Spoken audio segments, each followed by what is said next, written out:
Paano pala kung mag-stop ng love team? Ayan, unang-una sa lahat,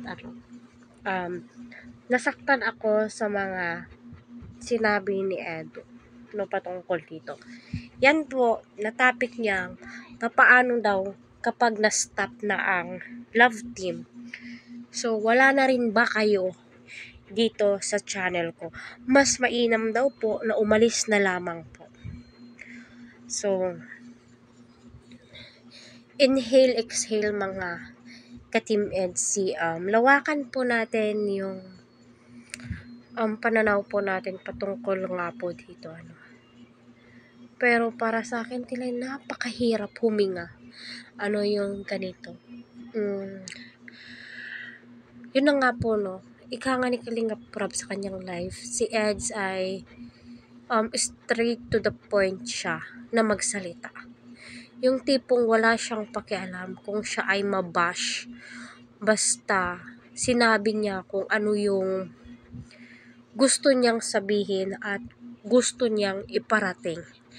Ito kasi, may nabasa siya na nag-comment na may a-upload daw po siya sa interview nila or niya kay Arjen at mangiyak-ngiyak nga po si Arjen that time dahil papunta siya sa school, so naglaan siya ng oras para kay Eds. Sabi ng isang viewers na walang manonood sa upload mo. So ayun, nasaktan si Kalingap Edu. So mas mainam daw, kumbaga mag-alsabalutan na tayo at lisanin ang kanyang channel kung ang purpose daw po natin ay nanonood at sumusuporta po sa kanya dahil magka-love team po sila ni VNC. So, ang ibig sabihin daw po nun ay hindi daw po tayo solid supporters. Mga peke daw ho tayo. So unang-una sa lahat, wala po ako sa katayuan ni Eds. Di ko po alam kung ano po yung mga hirap niya kay Arjen. Kasi napanood ko si Arjen that time is yung binigyan niya po ng bangka ang tatay ni Arjen. And then, nung naglako po sila ng isda, yun po yun time na napanood ko lang si Arjen. Pero, di po ako ipokrita po, di ko kasi bet si Arjen, sa totoo lang. Ewan ko, parang napakalayo ng loob ko sa kanya, ha. Alam niyo naman, may iba't ibang taste po tayo, pero, kahit na ganon, syempre, as per kay Kalingap Edu, credit kay Kalingap Edu, syempre, sumusuporta at nanonood po ako ng mga vlogs po niya. Ang pinaka-paborito kong binavlog ni Kalingap Edu ay nako, sila Hana, grabe, bilib po ako sa ugaling ng mga batang iyon. So, pasensya na Eds, So, ayun, kahit na hindi po ako nakatutok, sa channel ni Eds, napiplay po yan. Nakikinig lamang po ako. Kasi alam nyo na po, bilang isang ina, busy rin po ako, nag-aalaga sa baby ko. Pero andun po tayo, nakikinig. Pero dito naman po, sa sinabi ni Eds, maraming Team EDSI ang nasaktan.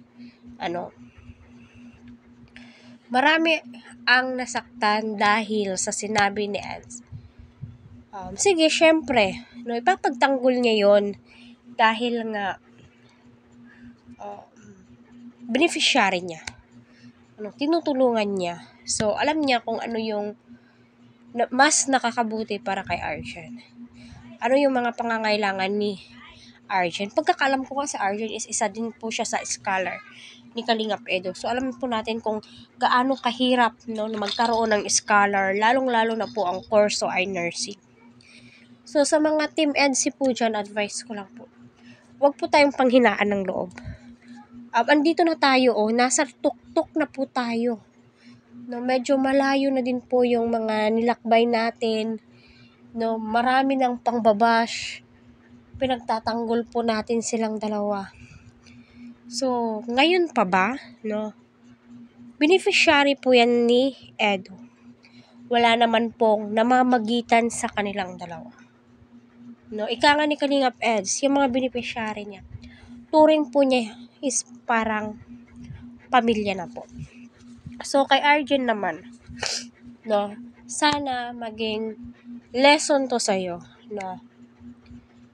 Sige, ando na tayo sa puntong nabash ka, napagalitan ka ng karamihan dahil nga sa maling hakbang na nagawa mo. Kahit si Kalingap Edu ay hindi nga pabor sa ginawa mo. Dahil mismo si Kalingap Edu ay napagalitan din ho siya. Although hindi po napagalitan, sabihin natin, napagsabihan siya ng kasamahan niya.